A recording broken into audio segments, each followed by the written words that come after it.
Hey guys, it's Siobhan with To Kitty and Beyond. Welcome back to my channel. Today we're doing monthly readings for October 2019, and this is for Virgo. That can apply to Virgo sun, moon, or rising, or if you just felt called to click on this video, then there's probably some messages or information here for you. Now keep in mind that this is a general reading. This is a reading for lots and lots of different individuals going through lots of different things. So just take what themes resonate with you and leave the rest here if it doesn't. All right, so let's get into it, Virgo. Hope you guys are doing well. September was a very trying month as Saturn went retrograde, or sorry, Saturn went direct. It really pushed us into unknown and uncomfortable territory, but everything ultimately happens for our highest good. So I hope you guys are doing well. This is October that we're in now, my favorite month. I love Halloween, I love fall, I love the transition. It's the time to let go of all the things that don't serve us and a time to harvest all the things that do. So, Virgo, your current self energy is the High Priestess. Ooh, nice, good start. Theme of the month is the Six of Cups. Key goal is the Ace of Pentacles. Obstacle to overcome is the Ten of Pentacles. The major accomplishment is the Nine of Swords. What to avoid, we have the Emperor. What to embrace, we have the Wheel of Fortune. Where to find support, we have the Queen of Wands. And the advice and encouragement is the Two of Pentacles. All right, so the Two of Pentacles has been coming up for a lot of people during these readings that I've done so far. So that seems to be a major theme within the collective, not just within each individual sign, but as a whole, we're all kind of going through this period of balancing our physical needs and trying to, just basically finding balance and multitasking. So Virgo, your current self is coming up as the High Priestess. So I love this card. I love this energy. As you know, I do resonate as a High Priestess or with that High Priestess energy. So it's very much about the intuition and connection to the inner knowledge that you all hold. Every single one of us holds this inner knowing, this intuitive information. We have access to unlimited universal knowledge through the Akashic records, which we can tap into on a daily basis if we're open to it. So the High Priestess gives you access to this ancient knowledge, this wisdom, this inner knowing, and this intuitive guidance system. So this is your current self. That's fantastic. It means that you're doing a lot of intuitive inner healing and you're very open to moving forward. Now she is facing the left, which is the past. And I mention that because the next card, the theme of the month, is the Six of Cups, which is all about the past. So this is past memories from childhood or past lives, but it's very much about looking back. And so the High Priestess gives us the intuitive information that we need from the past so that we can look at it now and create this new beginning moving forward, which I do see with the Ace of Pentacles. So you have this new beginning that you're going through. A lot of people are experiencing this as well. Lots of past stuff has been coming up recently as Saturn went direct because it's giving us the access to this new beginning. And to start fresh, you have to let go of all the old. But yours, it's looking very positive for you. It looks like you've let go of a lot of that old stuff and you're moving forward into a time or a new cycle of balance and enlightenment, clarity, communication with your guides, your higher self. And that's allowing you to create physical change in your life. So the key goal here is the Ace of Pentacles, and this is really about this new beginning. It is an opportunity, but the Ace of Pentacles is like a pumpkin seed.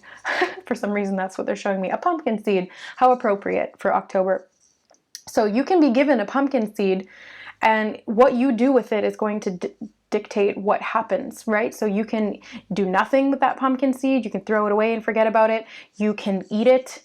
Maybe gain a little bit of nourishment from it. You can plant it and then grow over time many different pumpkins and then have lots more seeds. But it takes patience and planning and dedication to be able to go that route. So this Ace of Pentacles is an opportunity like that pumpkin seed, and what you do with it and how you choose to work with that energy is going to dictate what the results are. So if you want to make the investment, then you will have a return on that investment in the future, which I see here with that 10 of Pentacles. So this is the cycle coming full circle. The Ace of Pentacles is the pumpkin seed that was planted, that was given to you. You planted it, and now you've got all these pumpkins with all these different seeds inside them. And now you can make pumpkin seeds to eat. You can plant more. You can carve them. You can do whatever you want with them. So this is the full cycle, come full circle. But this being the obstacle to overcome, the 10 of Pentacles coming up in the obstacle position, it can seem like an obstacle, because when you're just given the seed, but you want this now, there's a little bit of a resistance to overcome, in that we do need patience. We do need to be productive and proactive about making these types of actions and decisions that will result in the return on our investment. And Virgos, I know that you guys are very physical, very money oriented, very goal oriented. I know that you can do this. Of all the signs who are capable of manifesting and creating wealth, you are one of the top creators and manifestors. You're very good in business. You're very good as entrepreneurs. You're very good at staying organized, goal-oriented, and getting shit done. So congratulations to you on that. And I absolutely love whenever there's Virgo energy around, like whenever we've got Virgo full moons or Virgo new moons, or there's a lot of planets in Virgo, I find my life just gets together. Like everything starts getting done. I'm finding balance. I'm multitasking. I'm keeping care of the house and tackling all of these different projects that I've put on the back burner. So thank you, Virgos, for that beautiful energy and sharing that with the rest of us signs who very desperately need it. So you guys, of all the signs, you've got the capability to turn this pumpkin seed into a freaking carriage and go to the ball if you want. Like whatever you want, you can make it happen. And the major accomplishment this month is the 9 of Swords. So this is getting past the fear of not being able to do it. This is getting past the stuff that's coming up. This is healing. It's an accomplishment, this 9 of Swords. It's finding the wisdom in the information that is coming up through your dreams or through your subconscious healing, which we see with the 6 of Cups and the Priestess card. So you guys are being given the opportunity for mental, emotional, spiritual healing, which thus leads to physical healing. So everything's connected, and it's like dominoes. When you set off one, it creates a chain reaction. If one thing is imbalanced or one thing is out of place, then there's a blockage, the reaction stops, right? Or it can create a negative reaction chain. So this is an accomplishment because you've gotten down to the nitty-gritty of what it is that you feared, or what trauma was holding you back, or what things were sabotaging your progress, because this can be a card of self-sabotage.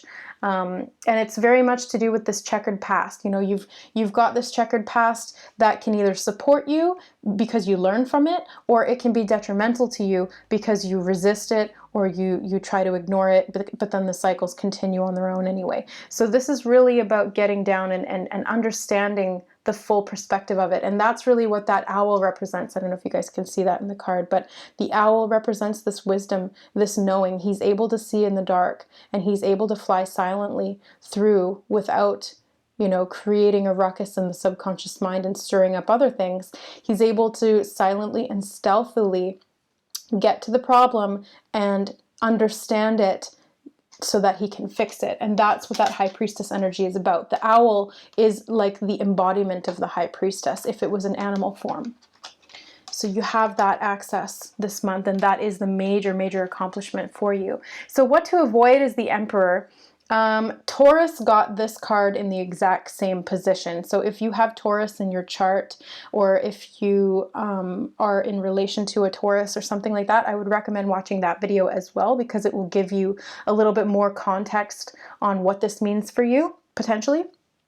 But the Emperor card being what to avoid is, in the shadow sense, I see the Emperor as, He can be in the very, very darkest nature of the Emperor. He can be manipulative. He can be a narcissist. He can be all of these negative things. In the less negative side, still to the shadow sense, he can be a little bit over controlling, or he can, be a little bit of a control freak, a micromanager, that kind of thing. In the light sense, the Emperor is a loving, heart-based ruler who wants to lead and help others that are under his care. So he's responsible for people, and he understands that, and he knows how to create balance in the community and within himself. So there's two aspects to everything, and there's two aspects within us always, and that's nothing to be ashamed of or feel guilty about.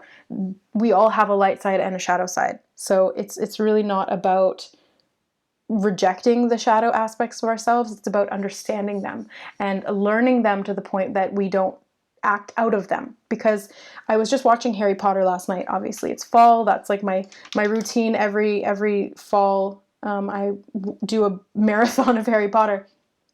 And I can't remember who said it, but Dumbledore, of course, Dumbledore. He's like that. He is the embodiment of the owl, the wisdom. He is like the high priestess, in the masculine sense. But he says to Harry, it's not what we have within us or our potential, it is our choices that make us who we are. So yeah, Harry could have gone into Slytherin because all of that potential was there within him, and it could have made him great. But he chose Gryffindor because he didn't want to go down that dark path. And it's the same thing with everything, with everyone. We all have that within us. We all have both aspects of dark and light, and it's really just about our choices and our actions that dictate which we're in. And it's fine if you've been making choices that are based out of a shadow or a fear. It's just an unhealed trauma. So this major accomplishment for you guys this month is getting to know what that is, so that you don't keep making unconscious choices from that place and repeating that cycle or creating it. So it looks really good, actually. And the Wheel of Fortune is exactly what I was just talking about. It's the cycles of karma, and things change so long as we put in the effort and make the choice. Things will continue to change on their own, but the direction that the wheel rolls is dictated by which energy we put into it and which direction we send it in. So this is what to embrace. The Wheel of Fortune is embrace the changing of the cycles, embrace the circle of life, because everything's connected. And it's really just about understanding the cycles so that you can get the most out of them, instead of fearing them. So just as we transitioned from summer into fall, and in some aspect that can strike fear because it's going to be cold, and where am I going to live? In our primal roots, this was a time of a little bit of fear. Winter's coming, a Game of Thrones reference. But in the light sense, when we look at it from the light rather than the dark, we can see fall as a time of rebirth, of shedding the old that doesn't work for us anymore, that isn't serving us, and a time of harvest, because there are a lot of physical things that are harvestable in the fall. So embrace these natural cycles and become in tune with them to the point where you can benefit from these natural cycles. In every different cycle, there's some aspect that you can be fortunate about or feel fortunate about. So that's that Ace of Pentacles to Ten of Pentacles. Whichever cycle of the Pentacles you're in, it's going to bring you ultimately to the ending of that cycle, which is the final cycle of the Wheel of Fortune, where everything pays out. So where to find support is the Queen of Wands. So this is an energy of leadership, courage, creativity, passion, fiery movement forward, and manifestation as well. The Queen of Wands is a very powerful manifester. She's able to create whatever it is that she desires based on the fact that she knows that she has the power to do it, and she has the tools to be able to do it as well. So this is your ability that you have, Virgo. You have the ability to know what it is that you want and then to make it happen, because you lay out the steps that you need to take to be able to get to that end goal. And not a lot of people have the capability to do that. They have to learn it. But to you guys, it comes a little bit more naturally. And if you're finding that that doesn't apply to you, then this is an energy that you can tap into to understand why there's resistance there, and possibly a little bit of self-sabotage because of that Nine of Swords. So the positive here being that the 9 is an ending of a cycle. It's coming to a close. The 10 is the completion and the beginning of a new cycle based on that old Ace of Pentacles. So you have the ability to create change within yourself and within your environment. And if you're not seeing that right now, then that's why some of this past stuff is coming up to be looked at, so that you can understand why that is. And then let it go. Shed that old belief of lack so that you can create and manifest this abundance for yourself. So last but not least, we have the advice and encouragement coming up as the Two of Pentacles. So this is about finding that balance, and balance in a physical sense as well as balance in an emotional sense. Your ships will come in. If you can see that ship there in the background, your ships will come in. So keep things positive, keep your expectations high. And this can be difficult when we aren't seeing the results of our labor, or we aren't seeing any results based on what we're trying to manifest. It can be difficult to keep your hopes up, but that's kind of what needs to happen, and finding balance in the process of patience, of manifesting, of putting the work in, of laying out what it takes to get to your goal, of doing this inner healing and past healing and tapping into your intuition. That's a lot of different things to juggle all at once. So the Two of Pentacles is encouraging you and advising you to find the balance therein with all of those different factors. It's finding your ability to juggle, to multitask, but not in a way that creates more chaos or havoc, but in a way that helps you to find this inner balance and this rhythm, to go with the natural rhythms of life and the cycles, using them to your benefit. So this can be like using the moon, using the cycles of the moon to manifest. So as you can see, you've got full moon in this card, which is a time to harvest or to set new intentions. And then you've got the, what would that be, waning crescent moon, which is a good time to cleanse and give thanks, or to continue working towards your goals. You know, there's different cycles that you can tap into to increase your manifestation abilities. And October being a month of harvest and shedding the old is a really good time to do that, as well as because the veils are thin between us and the spirit realm. So we're able to gain this higher knowledge and this access to information or energy that's going to help us along our path, as well as be able to gain additional information from other sources if we need it. That's why that owl is there. He's bringing you information. But slow and steady wins the race, because they're showing me the little turtle down here in the Ten of Pentacles. So, you know, take your time, be patient, and know that you will get to the finish line. You will create what it is that you so wish to create. Just keep going one step at a time, being consistent. Consistency and persistence are the key when it comes to manifesting. And yeah, the balance and the cycles, capitalizing on the cycles, the natural cycles. All right, guys, well, that is your reading for the month of October. I really hope that this resonated with you. Again, just take what resonates and leave the rest. It is a general reading. If you guys are looking for more personal or detailed information for yourself, then please reach out for a personalized reading. I do personal tarot readings in all different forms. There's email, there's pre-recorded videos specifically for you, and then there's also live Skype readings. And if you'd like something a little bit more in depth to really get you access to this past life energy or these memories from the subconscious mind and this intuitive wisdom or information from the High Priestess, then I also provide holographic Usui Reiki sessions. And these are advanced Reiki energy work where we balance the chakras, we tap into the energetic field and see what wants to come forward from your past, your higher self, your guides. Every session is different. We never know what's going to happen, but it's always really super interesting and very profound. And you come out of it feeling renewed, relaxed, and able to move forward. So all of the information for my services and offerings, as well as the pricing, can be found in the description box below this video. Just click the show more button and all of the options are down there below. Email me at siomcg41@outlook.com and make sure to specify what type of reading that you're looking for. All right, guys, I love you so, so much. Thank you for watching, and we will see you next month. Bye.